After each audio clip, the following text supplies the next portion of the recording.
One unique feature about her, which I have come to realize, and I think my colleagues in cabinet also have come to realize in the past 3 months, is that she's very conversant with technological revolution. All this Jedi master, she knows what it means. She prefers to receive her speeches or reports electronically. And she will say, send it so that I can edit it. Yeah? Because she wants to put a feel of the final product. I can see the people in the office of the president nodding because it resonates, isn't it? Mensa van Vetvle. Yes. And she does so meticulously. And it does not matter how long it takes, and she will be on it until the final product is satisfactory.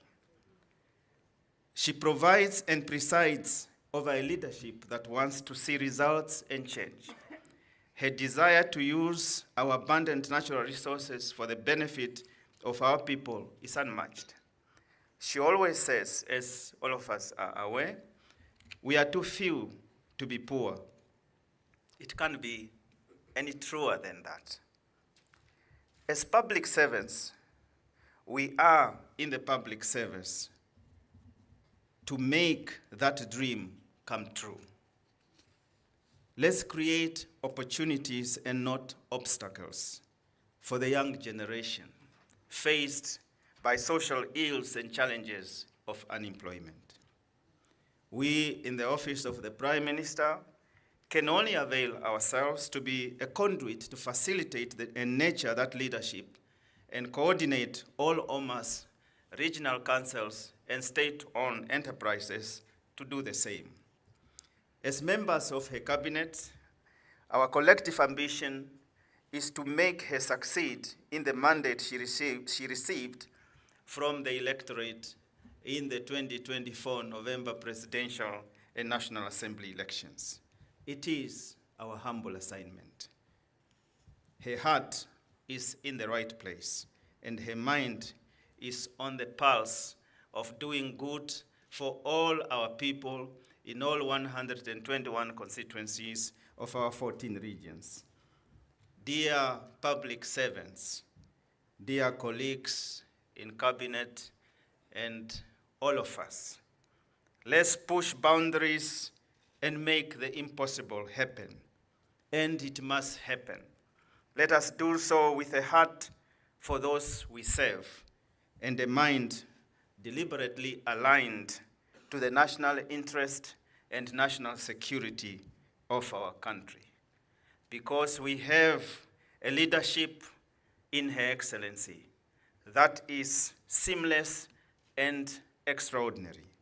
Therefore, ladies and gentlemen, can you please rise to receive and welcome Her Excellency Dr. NETUMBO NANDI-NDAITWAH, President of the Republic of Namibia, and as the saying goes, my boss.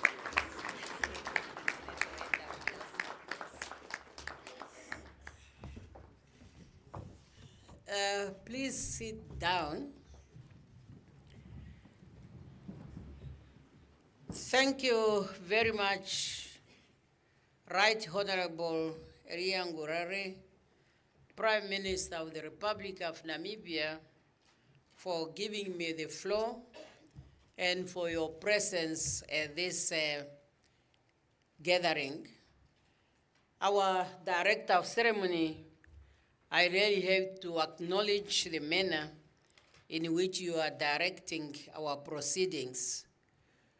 Honorable Deputy Prime Minister and Minister of Industries, Mines and Energy, Natangwe Ifete, Honorable Ministers, Comrade Sophia Nango Shaningwa, Secretary General of the SWAPO Party, Deputy Ministers, our Governor for Commerce Region, Semsa Fishuna Nuyoma, and all the governors who are listening, or if there are some who are present, the Chairperson of the Public Service Commission, Ambassador Emilia Mukusa, Secretary to Cabinet, and our host, the ED of NIPAM, senior government officials, our service chiefs, captains of industries of our state-owned enterprise, our special guests, and that is the staff members of the public service, members of the media, ladies and gentlemen. At the onset, I also wish to extend to you a warm welcome to each and every one of you, both attending in person and those joining us online, to this important occasion and address by the President of the Republic of Namibia to the public service. It is with a great honor and humility that I stand before you today as your president, as a fellow servant of the Namibian people, and as a partner in the journey of transforming our nation. I have created this opportunity intentionally with specific outcome in mind. Therefore, I'm delighted to see all of you present here and confident that public servants across the length and the breadth of Namibia are tuned in through the platform provided. This event is taking place when recently Namibia has been reclassified from the upper middle income to the lower middle income.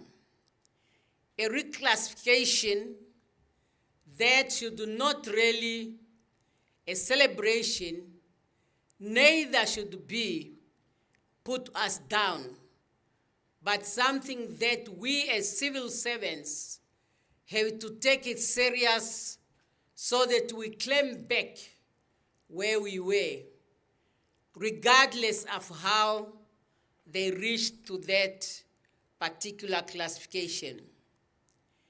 Having said that, let me also begin by expressing my heartfelt gratitude to each and every one of you in the service to the government of the Republic of Namibia. In other words, to the people of Namibia. Your dedication, resilience, and hard work towards achieving the mandates of your respective offices, ministries, and agencies is noted and deeply appreciated. And I want to repeat that. I want to repeat that what you have achieved towards the mandates of your respective offices, ministries, and agencies that is of benefit to the Namibian people is noted and deeply appreciated.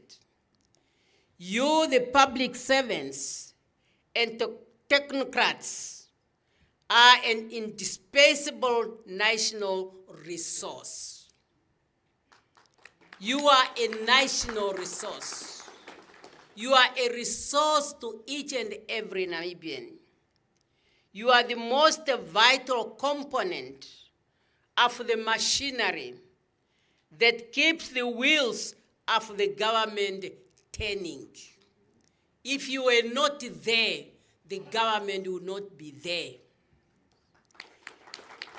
You are the gears of the engine of state administration. You are the bridge between policies and the people, between vision and the reality. We can have visions, but if you are not there to put those visions in reality, it is just as if there is nothing. Without your active, ethical, and capable participation, government cannot function effectively, nor will it deliver the required services to the nation. That's why I am thanking you not only for your presence here today, but your decision to serve the Namibian people.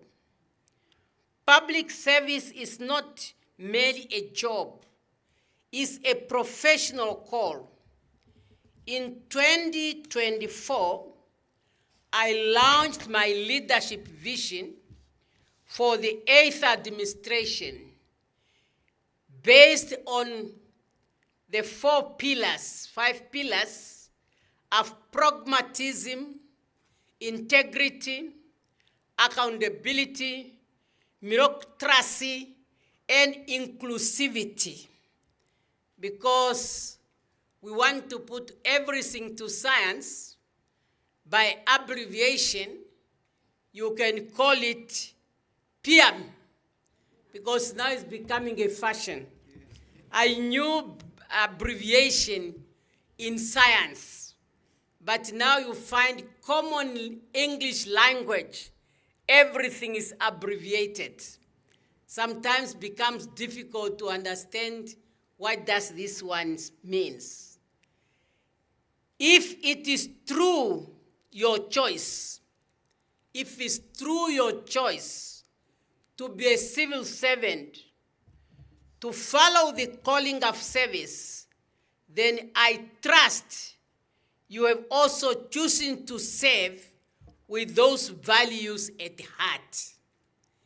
If you have not thought of it before I made it known, I'm appealing to you, I'm asking you, I'm advising you to have those values as well.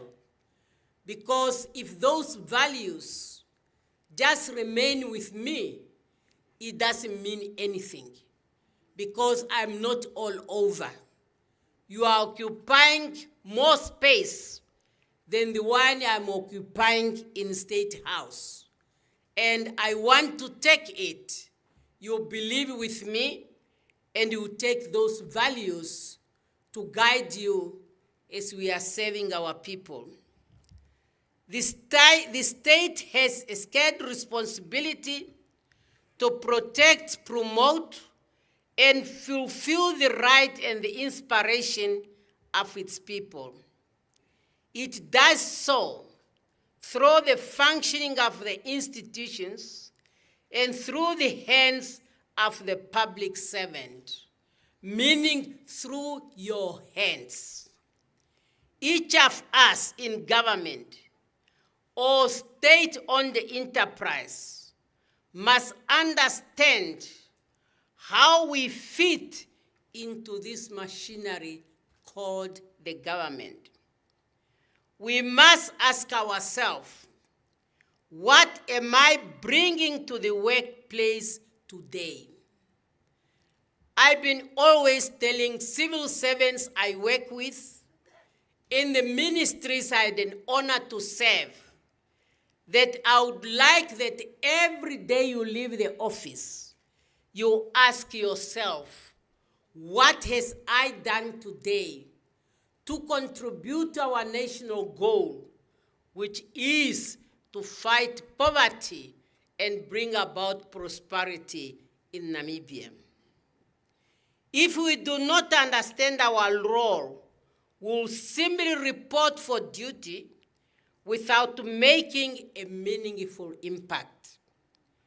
The worst case scenario is when you leave your post at the end of the day without feeling any sense of guilty when your duties remains unfulfilled. If you know you were supposed to do A, B, C, and at the end of the day, you have not reached those goals, and you are not feeling guilt about it, there's something serious wrong. And this is how inefficiency comes in.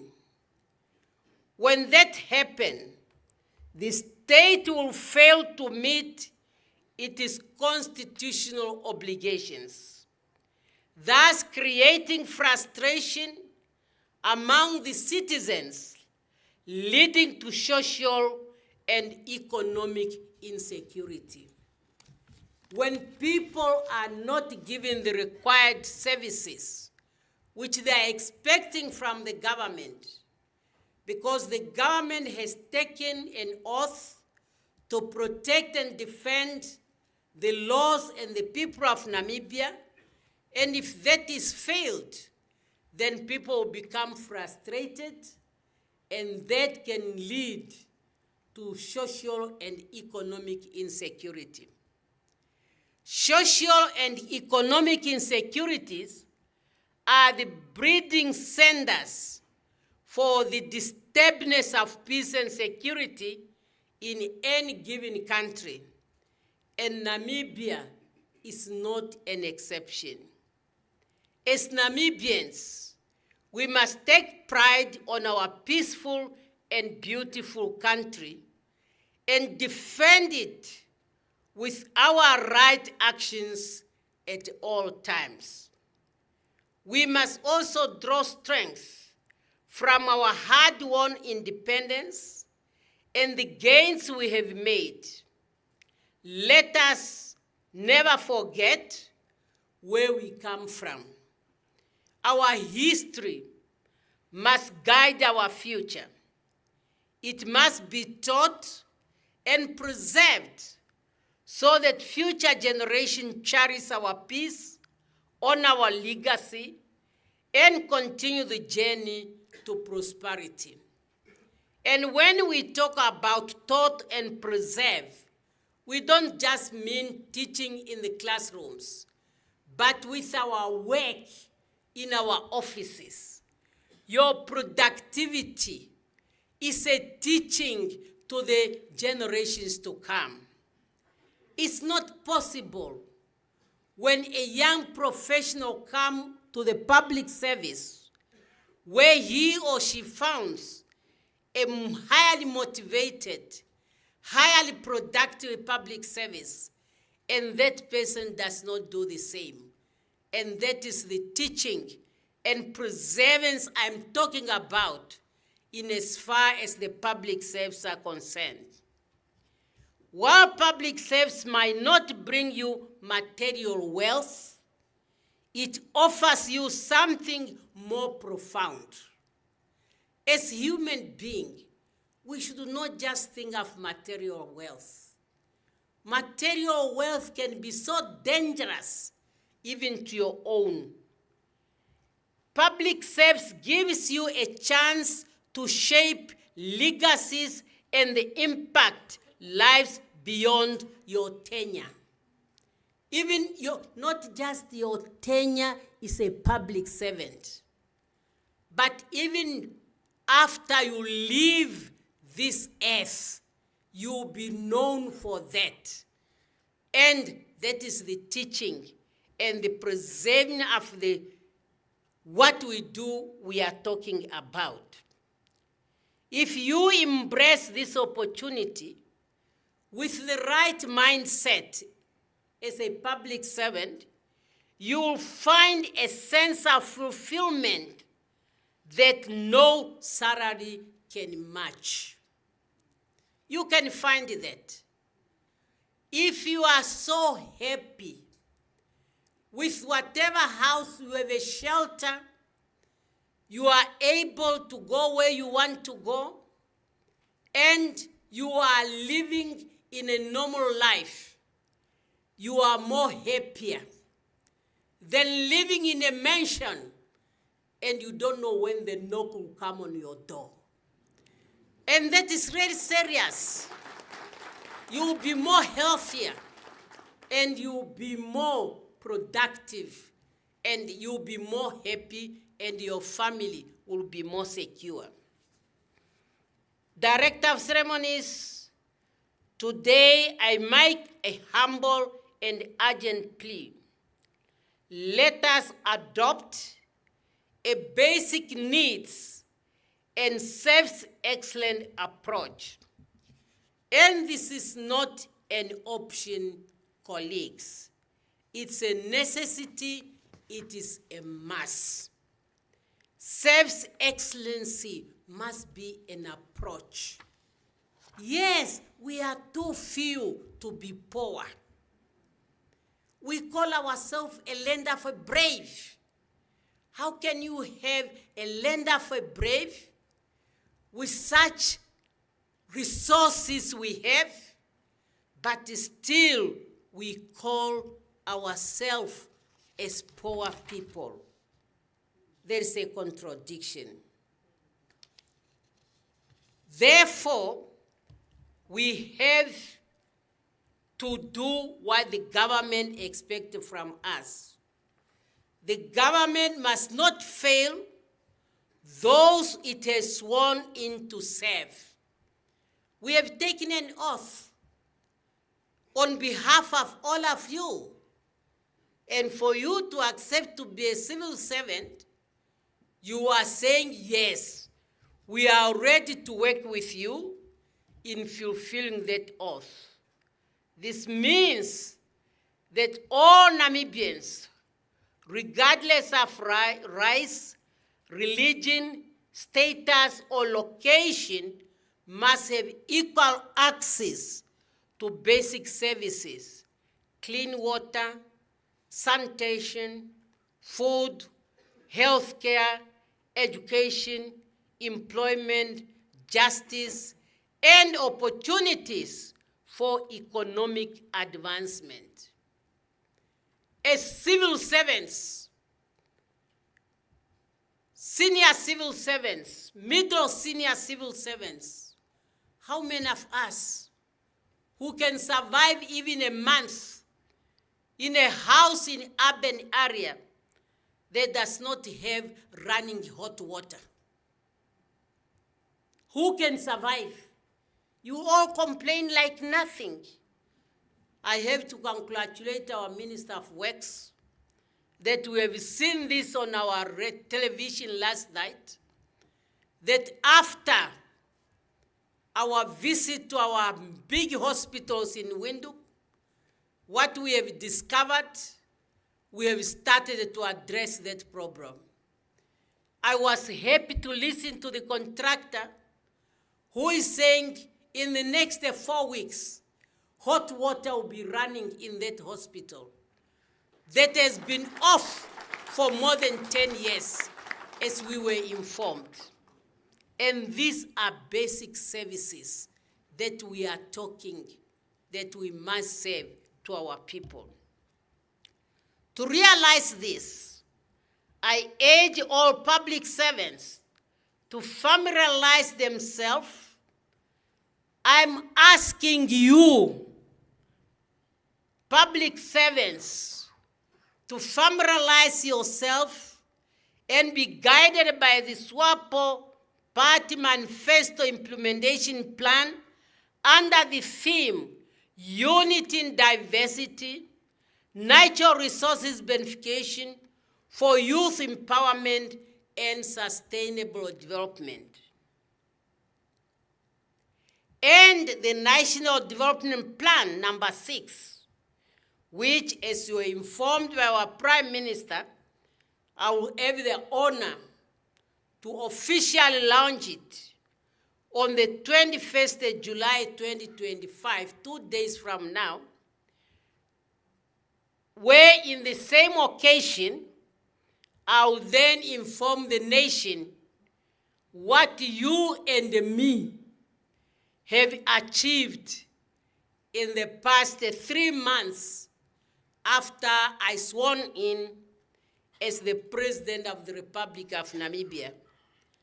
I emphasize me and you because what I'm going to report is what we have done together.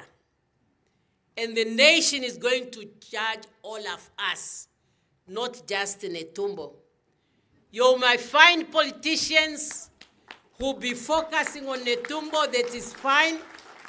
I accepted that because there is only one president, But you might find those who are saying, are civil servants really serious to work with the president in serving the Namibian nation? So I believe we have good news to tell the nation together. In this regard, I wish to put on record my gratitude for your contribution towards the continued work of the 8th administration since assuming office. Both the CMIP and NDP6 are documents that must serve as a blueprint to uplift the living standard and expectation of our people, particularly the youth and women. They are the majority. And I say, when you empower the majority, then the majority will be able to carry the minority so that we are all brought at a standard where we can take care of ourselves. If you empower the minority will not be able to take care of the majority who are behind. You see now that those of us like me in the position where I am, the ministers, the EDs, the management cadre, state-owned enterprise, I don't know how many messages you are receiving every day. Somebody asking you to pay for the school fees. My child is stranded here and here. That is because it's the minority, we who are empowered. The majority are saying, having problem. Now we are not able to cope. I don't know how many you attend, but I'm telling you, I'm not able to cope. So that's why empowering the majority is the best way we can solve the problem we are facing in our country. And it's us. It is us who are in the public service who should do that. Dear colleagues, if you don't have the passion for the people, if you see citizens as a burden when they come to your office with problems, and if you believe your office is a space for your personal comfort zone, for enrichment or side business, then I can tell you are in the wrong place. You are in the wrong place. You are there volunteering your service in the best interest of the people of this country. And if you are in the wrong place, you must therefore ask yourself, why are you in the public service? Why can't you create a space for those who are ready to serve the public? They are there who are ready to serve the public. And I'm sure you, the majority of you, you are ready to serve the public. We have heard the complaints of poor service, inaccessibility, and the rude officials. And I'm sure we must also have experienced it. It's only not that you heard, we heard, but we experience it, which is very unfortunate. This is not how the servants of the people must serve the people. You are professionals. You must be psychologists. And you must understand the environment in which you are operating. We have our people who are so desperate because of the situation surrounding them. When they are coming to seek for services, please don't worsen their situation. Just listen to them. Give them those 5 minutes. Even if you might not solve the problem at that particular time, the point that they feel listened, it matters to them, and it gives them a confidence. I'm really appealing. They don't tell people I'm too busy.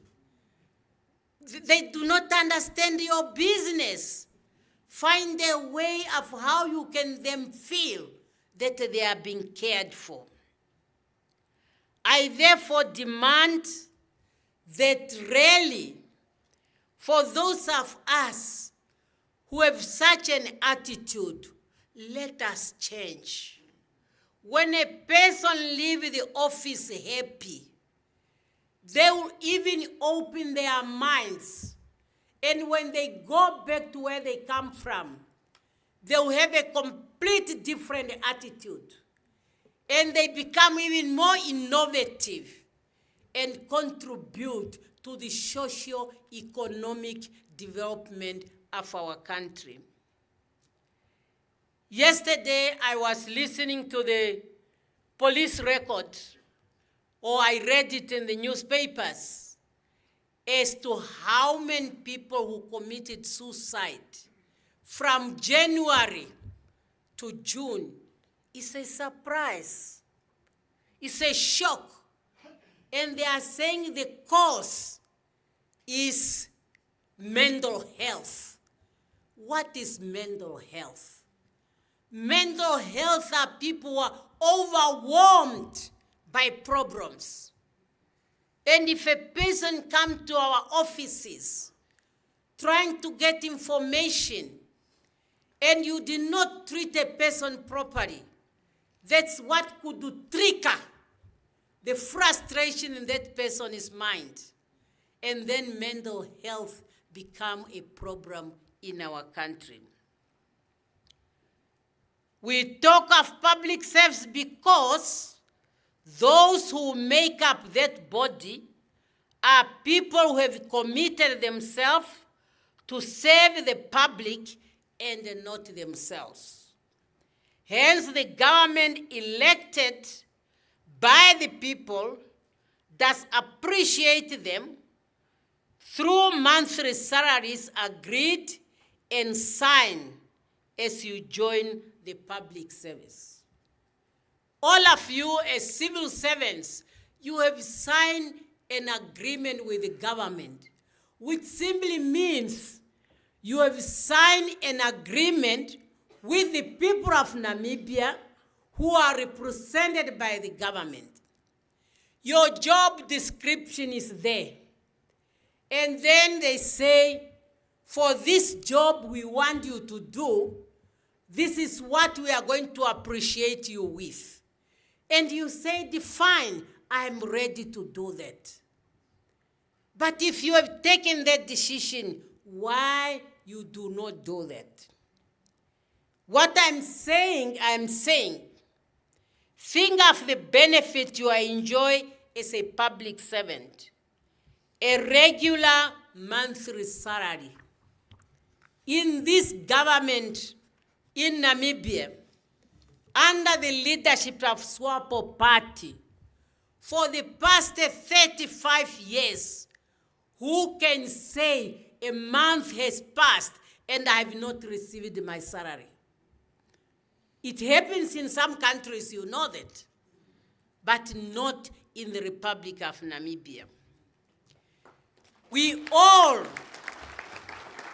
have access to medical aid costing 3.62 billion Namibian dollars. As civil servants, is that a small amount? Membership in the pension fund. There are some countries where medical aid does not exist, you know that. Housing and vehicle allowances. Career development opportunity. NIPAM is here. Why did we build it? We expected that when you are applying for a job, you qualify. But we still feel you need career development. and of course, local and international exposure. There's quite many of you who on your own, you cannot travel the length and the breadth of this country. But because you are a civil servant, you do that. That's an asset. Internationally, you travel, gain more experience, more exposure. And that's what I'm saying. To be a civil servant, there is more than just a salary. The above benefit serves as your driving force that must propel you towards the accomplishment of the assignment given to you. Just sit down quietly in your quiet corner and say, "Mi NETUMBO NANDI-NDAITWAH." Sometimes I can even think where I come from, my family. If I have not been in the public service, would I be able to do all of this within my own family? And then appreciate and say, let me play my part. Let me play my part. That is very, very important. You must bear in mind that there are Namibians out there who are roaming in the street without opportunity for employment.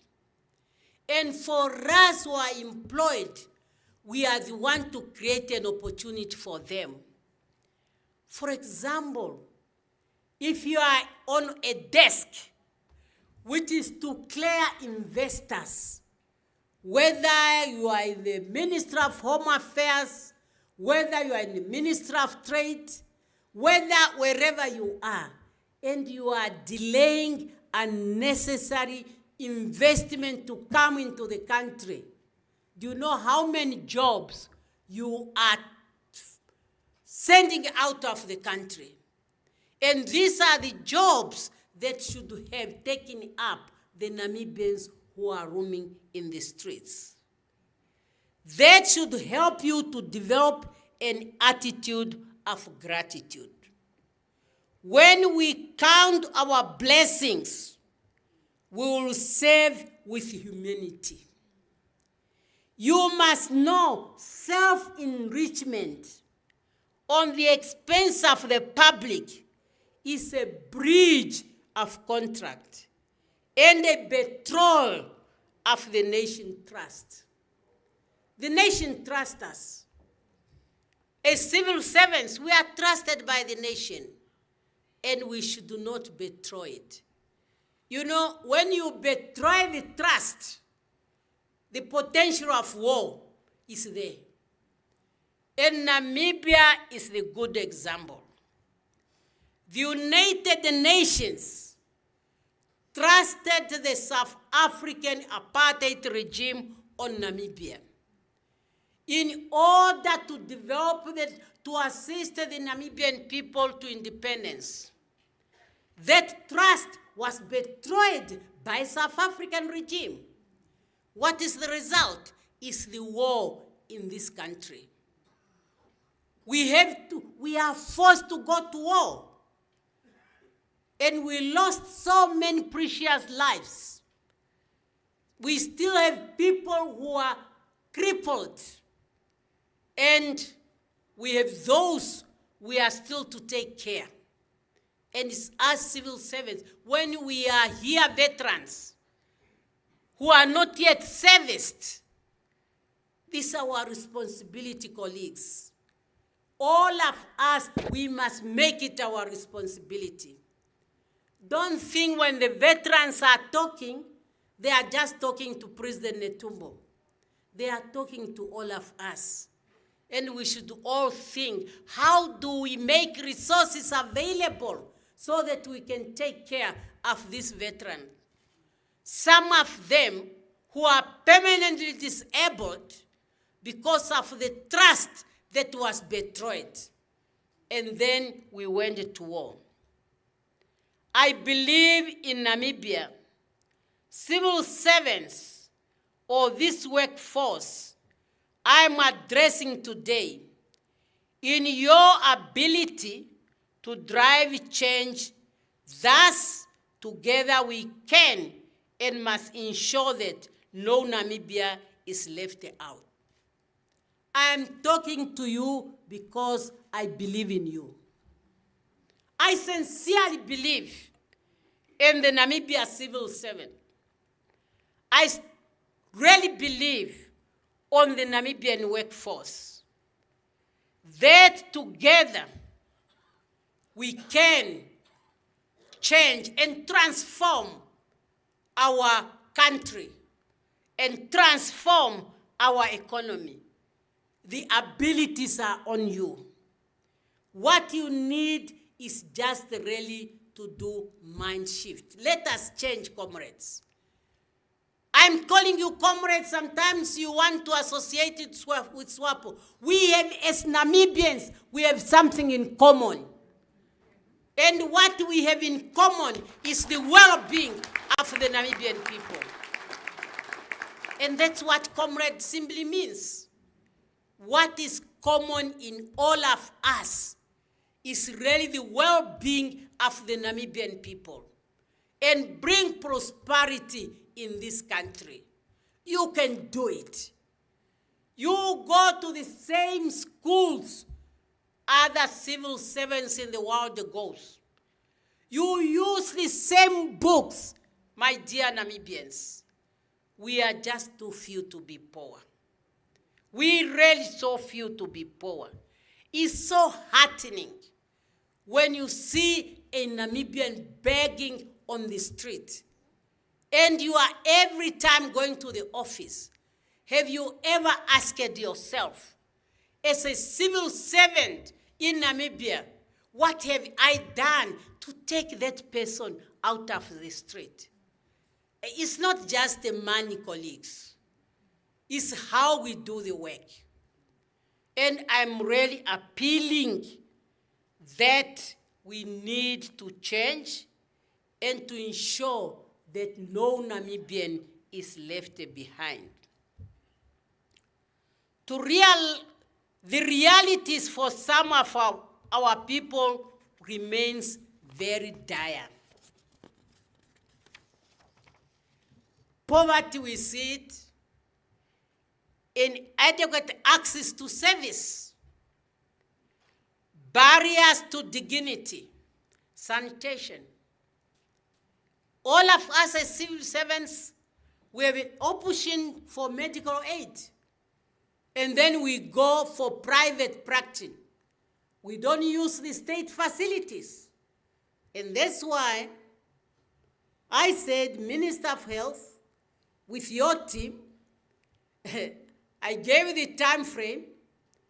We will start with senior civil servants, starting politicians, senior civil servants.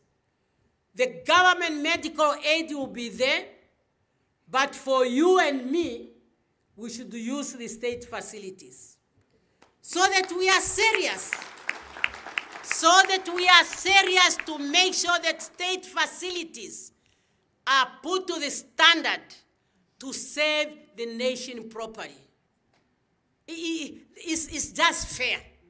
And I know you know that that's very fair.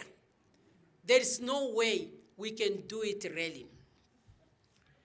The mission of the public service is therefore to break down the barriers. It's our mission as public servant. I'm also a public servant. Maybe not in the same way you see it, but I'm a servant of the public. I'm here to serve the public. So don't just be misled by the word politician. Politicians are public servants. We must reform how we deliver service, especially for a young generation that tech savvy and mobile. With this technology and so on, are things that we cannot take for granted. And we need really to match with it. Custom care and citizen-friendly approach are no longer an option. They are a must, imperative. Custom care, custom care. And if we adopt it in the public service, it will be transferred to the general public. Because really service delivery in our country and custom care is something we need to work on very, very seriously. Director of Ceremonies, we know we are working under fiscal constraint.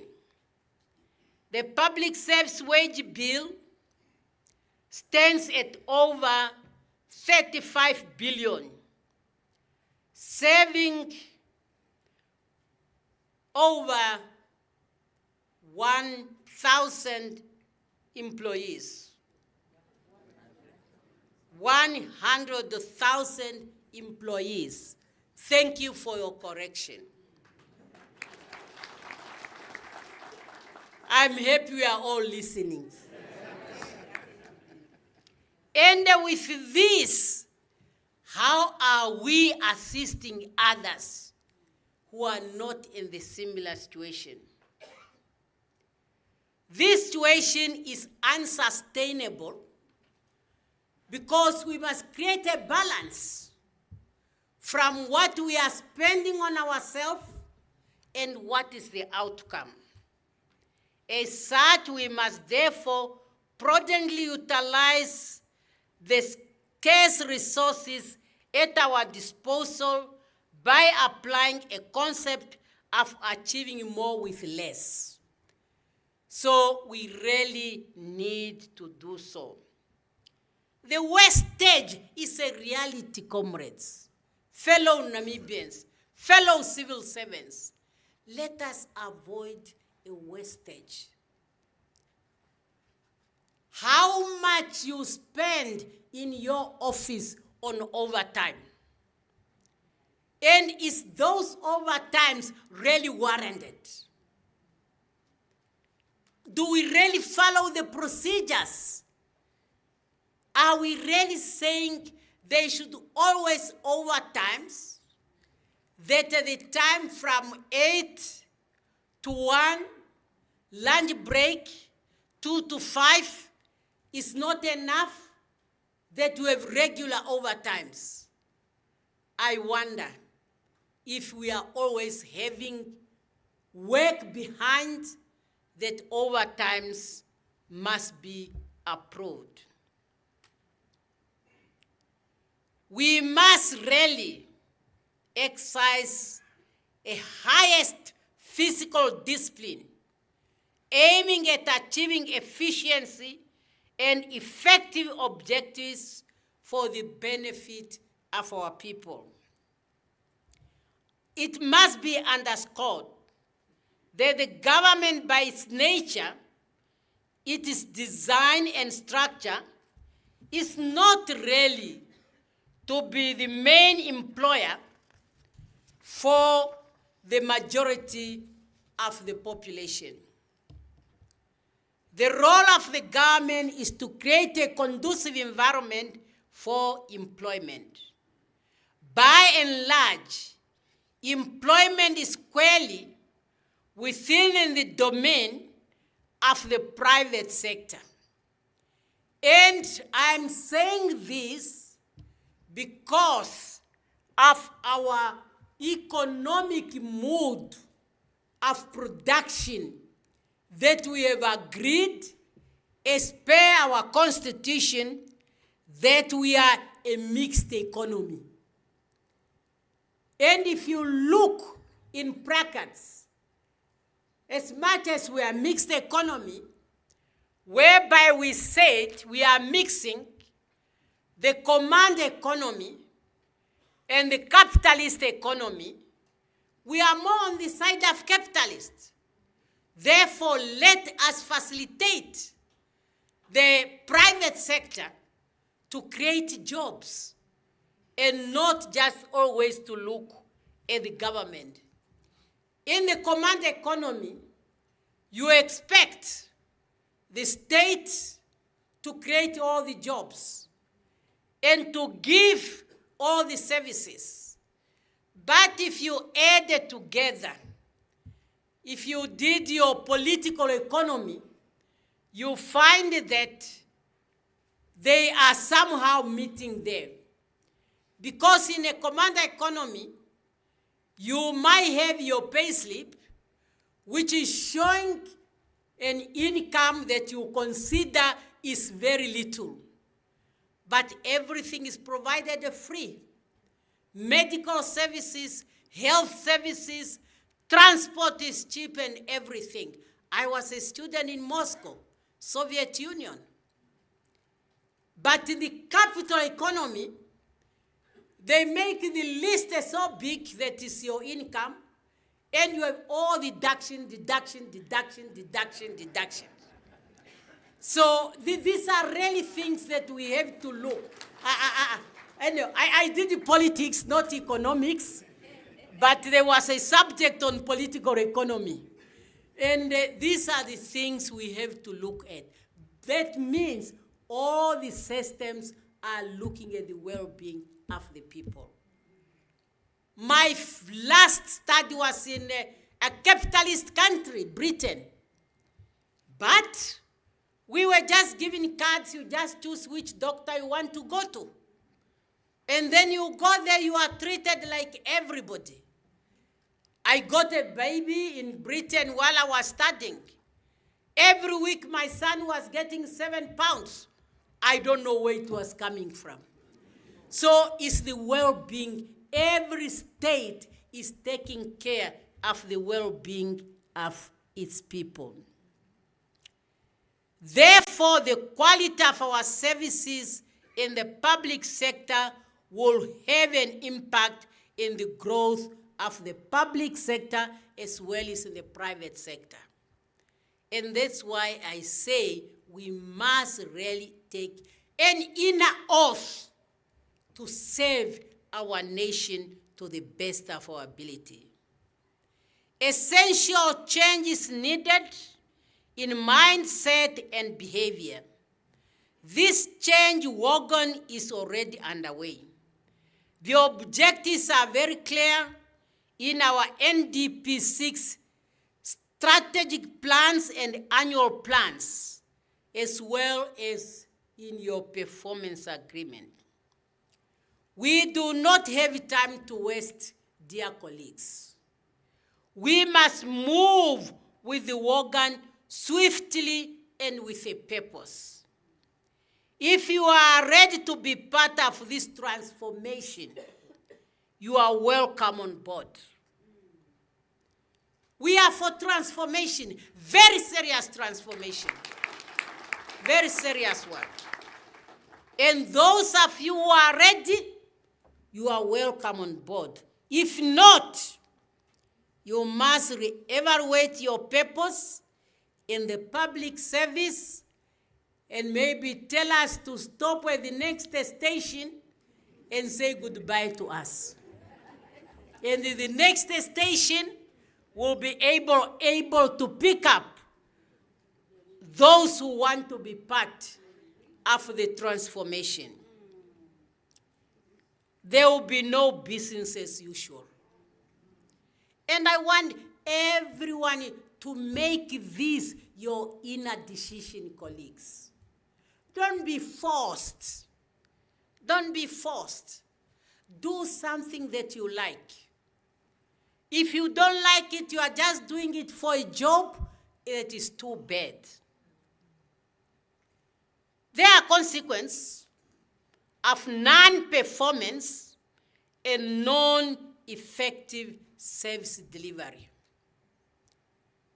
We are also reviewing our laws and see which laws will help us better in this economic transformation in our country. We talk about sustainable development.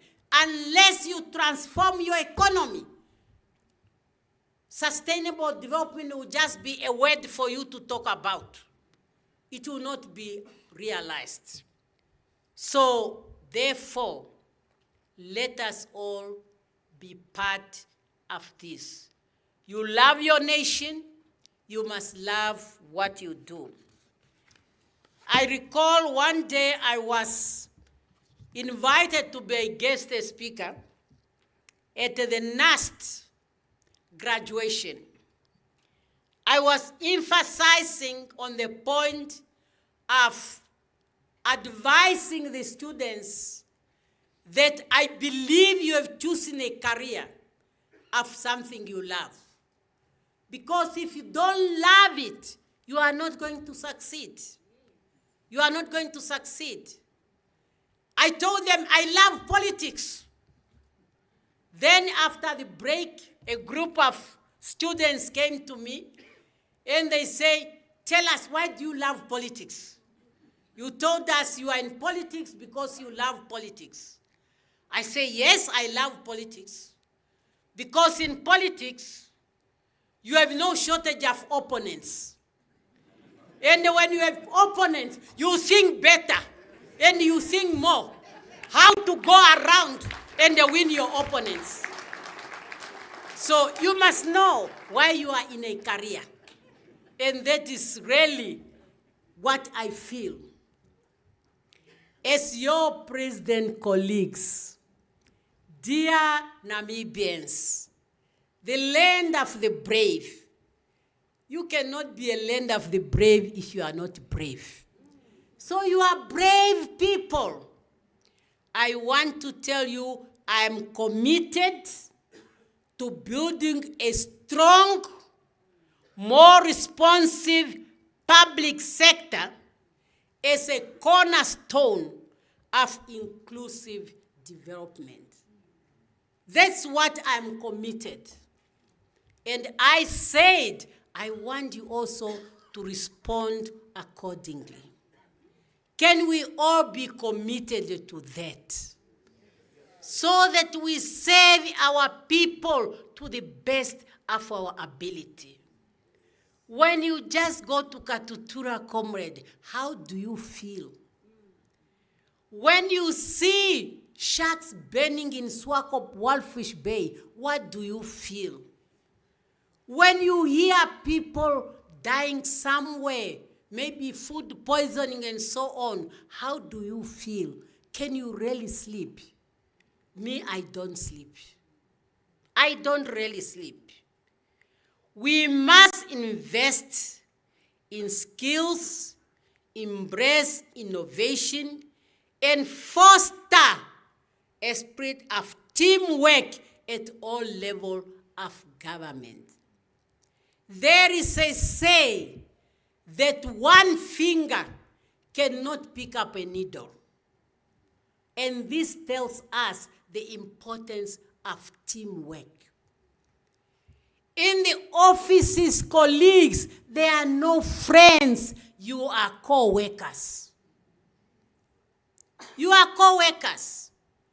Don't be in the office and you have people you can talk to and there are those who cannot talk to. As a manager, you must bring up everybody. If that person is not able to deliver, and you want to frustrate the person and just deal with the ones you like, you are a failure, colleagues. I always say when you serve in the office, and when you are leaving, you are asked, among the people you were working with, whom do you think can take over from your job? If you say none, you have failed. Totally failed. And say, me, I feel proud of myself. As a minister, I produce a number of ministers who are my deputies. At environment, I produce a minister. At gender, I produce a minister. At foreign affairs, I produce 2 ministers. Because I'm there to, when you are in the leadership, it does not mean you are the one who knows everything. Mold to others, mender. If you are knocked down by a car, what is going to happen in that office? So really, when we talk about skill development, invest in skill, it's not only when people go to school, not when people you send them to NIPAM, not when you send the people to whatever course. How are you mentoring them in the office where you are sitting with them every single day? Pass the skill to them. That's what I'm talking about, among others. And embrace innovation. This thing of working like the UN, every time you go to resolution, resolution, what. Now we are seeing how multilateralism is dying because no innovation. It's just a reference. We have already agreed to that term. What does the term still have relevancy in 2025? So embrace innovation. When young people are coming, when they are employed in our ministries, in our offices, they are coming with new ideas. Let us listen to them. Embrace innovation. The books they used are not the books I have used. And the environment in which we are is not the same environment I have learned. And that's why we need to listen. It's not to say they take over our position. We learn from them.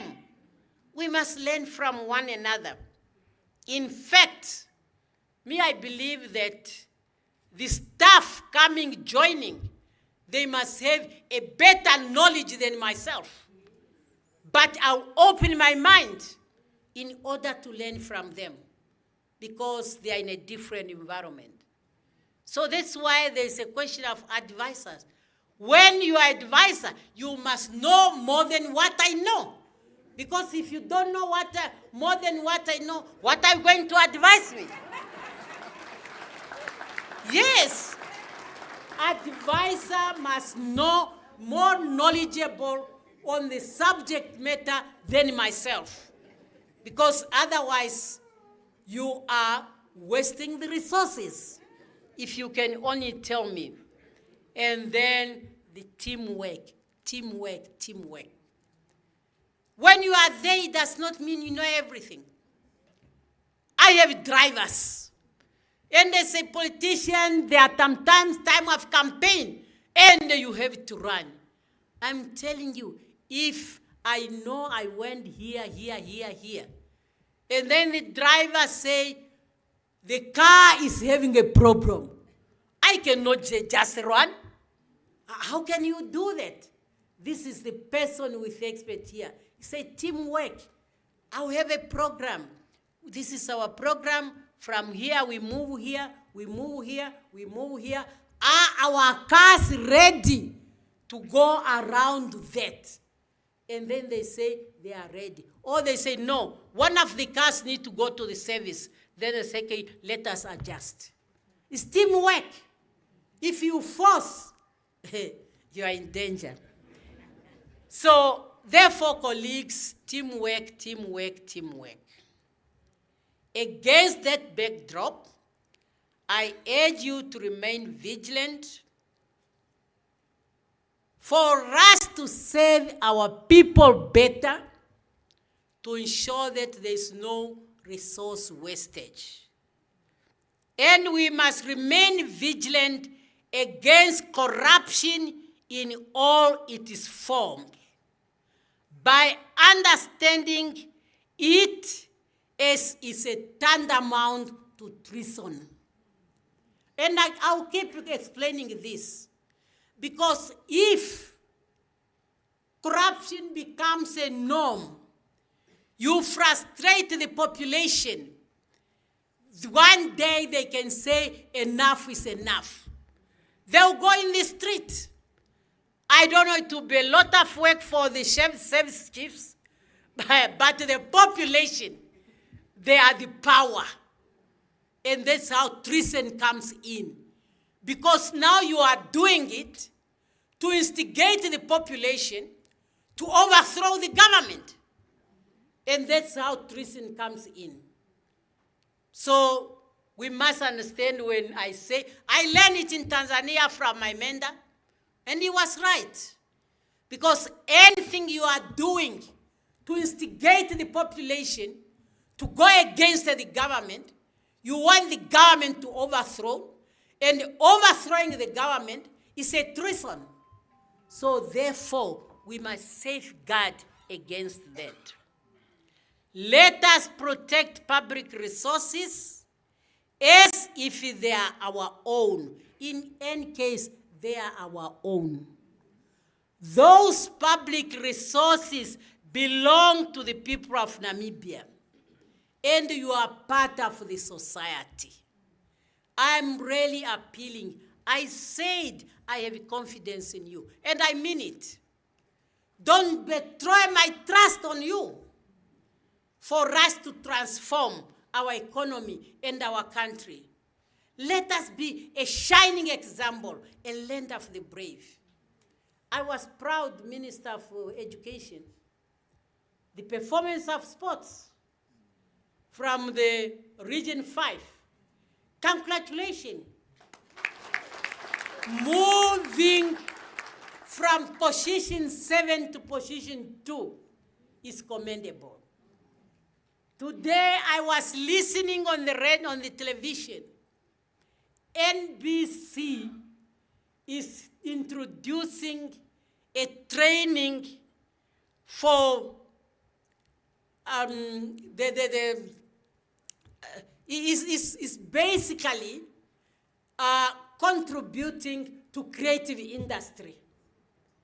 When they are training the performers on the stage and so on, I'm happy we are all embracing our focus areas. Now sports, I see Namibians going to play in Sweden. I see Namibians playing in Algeria. And you see creative industry all over. Let us all embrace this. We are going to succeed. And these are job creation industries. Dear colleagues, fellow Namibians, fellow civil servants, servants of the public, as I'm concluding, I want to leave you with an African proverb on hard work and service, which reads, and I quote, "What you give, you get 10 times over." What you give, you get 10 times over. Let us give our best, and the rewards will multiply for generations to come. We must build the capacity, develop resilience, and earn the respect and trust of the people we serve. Respect and trust.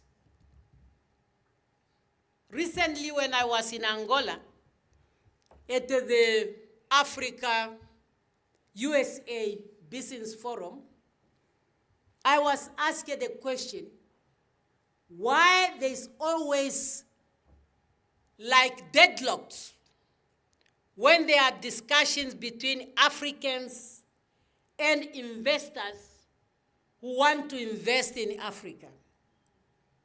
My question was very simple and honest. I said there's no trust between us. Why there's no trust is because when you come, you see us as underdogs. And you don't want us to discuss on equal terms. And that creates us not to trust you. And you also, you don't trust us because you think we want to cheat you.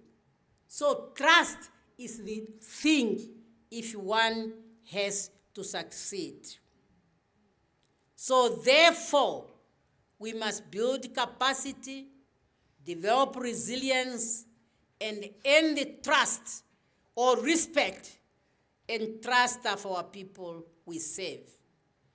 As the engine room of the government, you civil servants are all duty-bound to do things right that must aim to benefit our people. You must also remember that you occupy a special space in our national fabric. Use it wisely for the benefit of our all Namibians. Let us accomplish our goals and objectives together with one heart, one mind. That means we must be united at all times.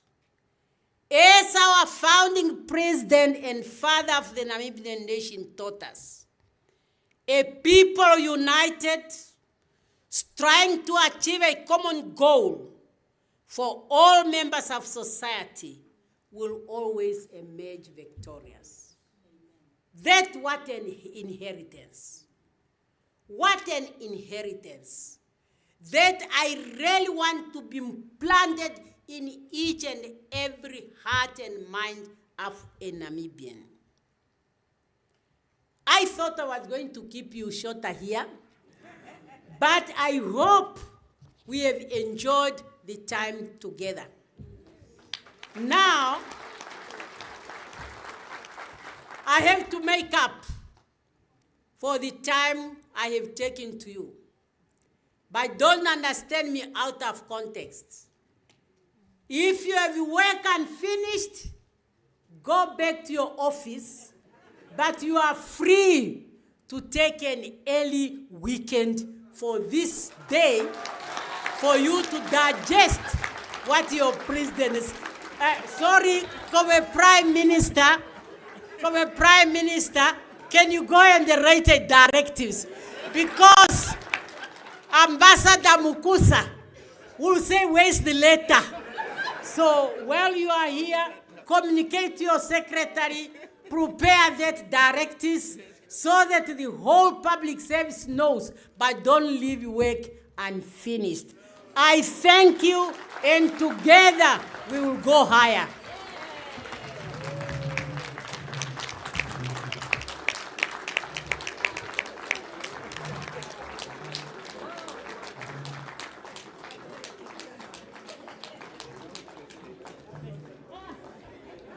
Whilst we remain standing, can we give another round of applause to Her Excellency, please?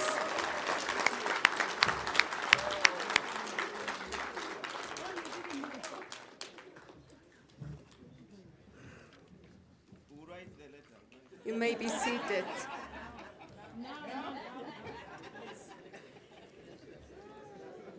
Your Excellency, thank you so much for those inspirational remarks and for that address to the public servants of the Republic of Namibia, which is indeed, again, a testimony of the quality of your leadership.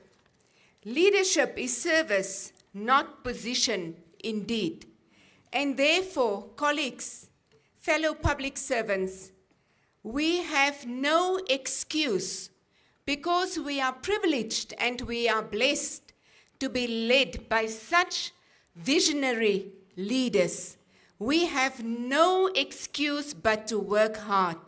Your Excellency, I am very thankful that you have rescued me in one particular regard, and that is the one of overtime. The colleagues at the Office of the Prime Minister, they are very angry with me, but hopefully after today, the anger will subside. When they come with a request, I only ask them one question: prove to me what you are doing between 8 and 5, and then I might be convinced. So thank you, Your Excellency. We are humbled and we are thankful indeed. I now call upon the head of the house in which we are hosted today. Another contentious point, Your Excellency. When the submissions come for public servants to travel to Swakopmund specifically, I tell them, colleagues, we are only going to NIPAM.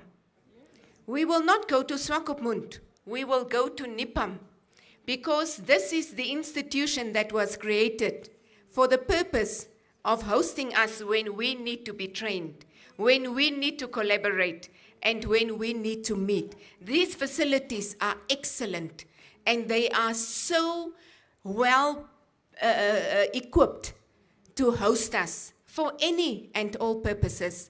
Therefore, Dr. Morangi, I call on you to kindly deliver a vote of thanks for this event. Thank you.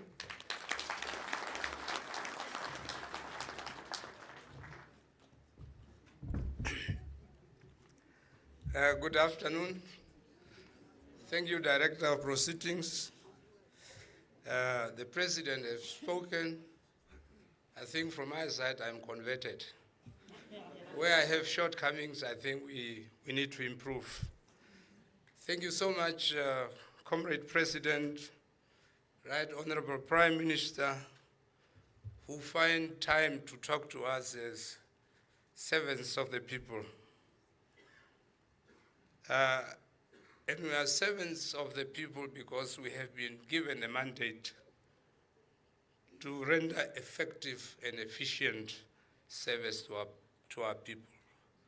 But I'm always saying sometimes we behave differently, forgetting that the people we are supposed to serve are the people sustaining us.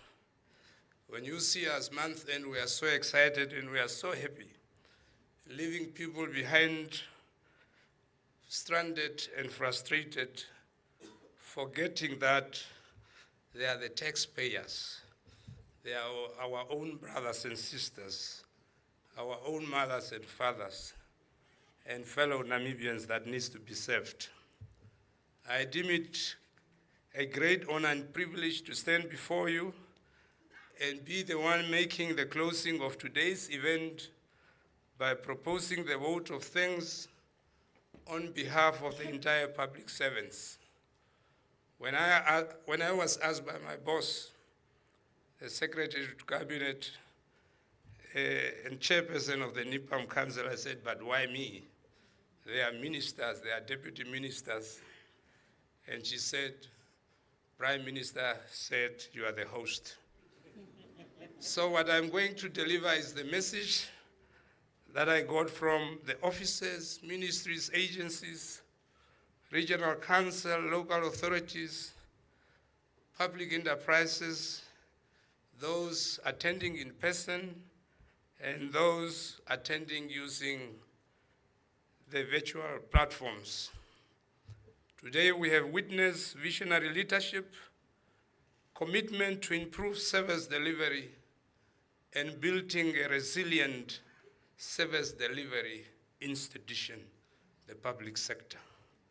First and foremost, my heartfelt word of gratitude goes to our President, Dr. NETUMBO NANDI-NDAITWAH, who, despite a busy schedule, find time to grace this critical and historic assembly to address the public servants, who are the key implementers of government policies and directives, and most importantly, also for spelling out your commitment and a promise you have made during the election through the SWAPO Party manifesto, which is the cornerstone of the government of the day. Comrade President, your message was loud and clear.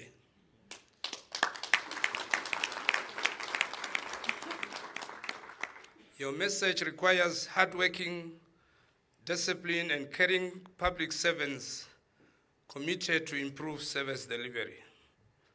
I believe the President address this afternoon has enlightened our minds and shown us how we should behave as the servants of the people. Your Excellency, we are truly grateful for your presence and inspiring address this afternoon, which is not only affirms your unwavering commitment to a transformed and results-driven public service, but also agile, responsive, ethical, and capable of delivering high-impact outcomes for all Namibians. As the head of state, your leadership and vision set the tone for what we as public servants must aspire daily. Your call for improved service delivery, measurable impact, stronger systems of accountability has not fallen on deaf ears. Today's address has reminded us that the future of our country lies in the strength of our institutions and the integrity of the people who serve within them. I think we should give the head of state the big round of applause.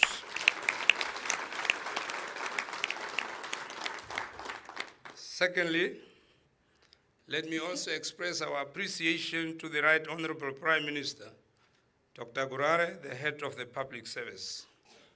Thank you sincerely for driving government machinery by ensuring that policies and directives are followed. Thank you for inspiring us to go the extra mile to improve the livelihood of our people. Madam Secretary to Cabinet, who is also the head of the NIPAM House, as the chairperson of the NIPAM Governing Council, thank you for welcoming us to this historic occasion. Ambassador, thank you and your team for ensuring that this assembly was a great success through all your logistical arrangements. Some people are very blessed to become. I became a bit nervous from last week, Friday. We had an event here. And I asked SC, when are you coming for the president event? And then she said, don't worry, they will come tomorrow. Monday I called, they will come tomorrow. Thank you for being where you are.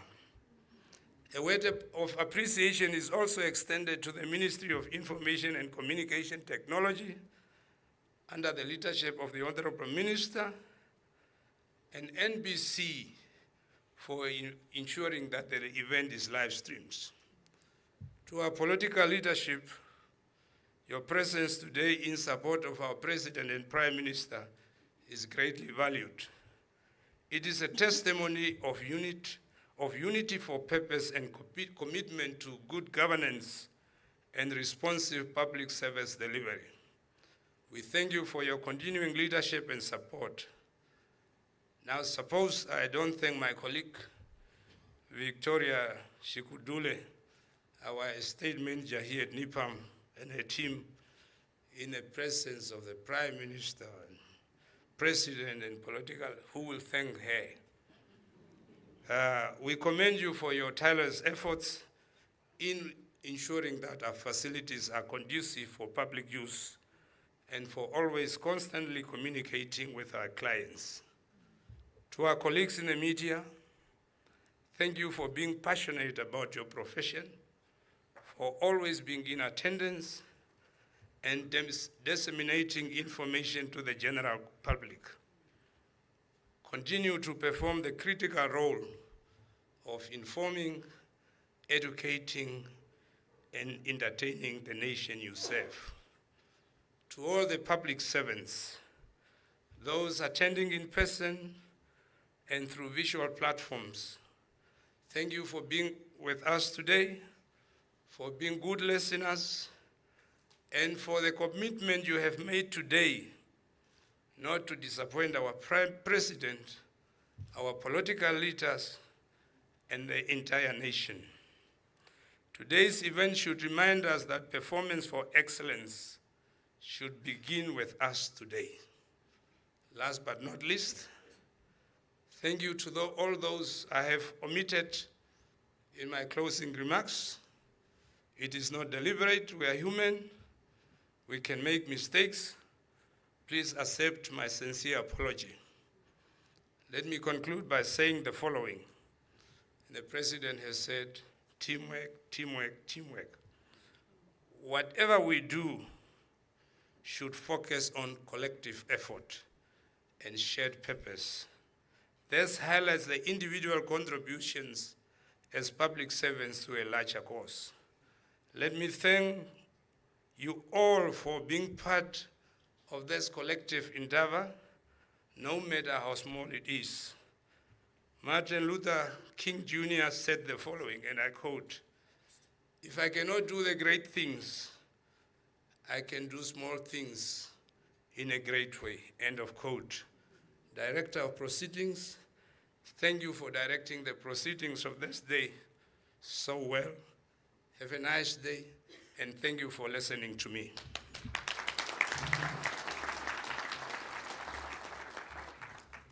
Thank you, Dr. Morangi.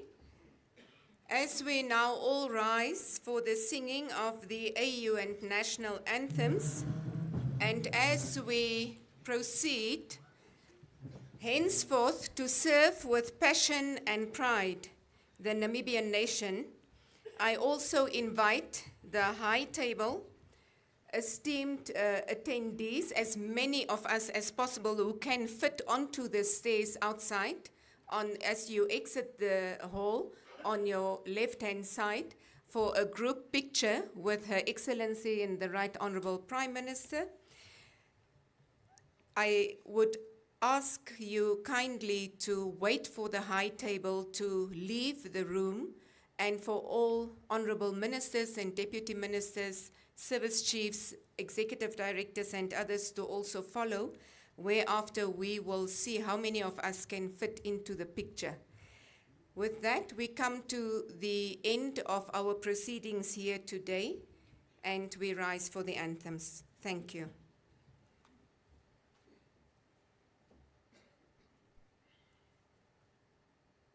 Let us all unite and celebrate together the victories won for our liberation. Let us dedicate ourselves to rise together to defend our liberty and unity. Oh, sons and daughters of Africa, flesh of the sun and flesh of the star, let us make Africa the tree of life.